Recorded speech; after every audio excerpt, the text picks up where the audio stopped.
পুরোনো ফোন কভারটা ইউজ করতে করতে আর দেখতে দেখতে বোর হয়ে যাওয়ার পর ফাইনালি কভারটাকে নতুন একটা রূপ দেবো আজ।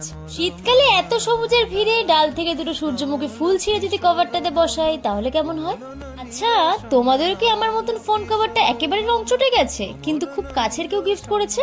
তাহলে জলদি পুরোনো কভার থেকে নতুন কভার পেতে আমার সাথে কন্ট্যাক্ট কিন্তু করতেই পারো। আমার রিসেন্ট পছন্দের ফুলের তালিকায় দুটো ফুল অ্যাড অন হয়েছে, একটা হলো কাঠগোলাপ আর দুই হলো সূর্যমুখী। যেহেতু আমার ফোন এবং কভার দুটোই ব্লু, যদিও বা রং চটে যাওয়ার জন্য কভারটার রং বিশেষ বোঝা যায় না, তাই ইয়েলো সানফ্লাওয়ারটাকেই আমি বেছে নিয়েছি আজ। আগের ভিডিওতে তিনটে বোন তাদের নাম নিতে বলেছিল, এক হলো রিয়া, রেনি আর তানিশা। অনেক ভালোবাসা আমার ভিডিওতে কমেন্ট করার জন্য। আজকের পুরো কাজটা করেছি আমি মোল্ডেড ক্লে দিয়ে।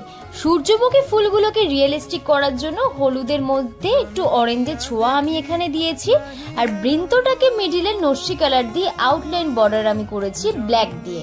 দেখো, তোমাদের সাথে কথা বলতে বলতে আমার কিন্তু পুরনো কভারটা নতুন রূপ একটা নিয়েই নিল। আমার পুরনো কভারটা কি আমি নতুন রূপ দিতে পারলাম? আর এই সানফ্লাওয়ার দুটোকে কেমন লাগছে আমার ফোন কভারে কমেন্ট করতে কিন্তু একদম ভুলো না। দেখা হচ্ছে নেক্সট ভিডিওতে।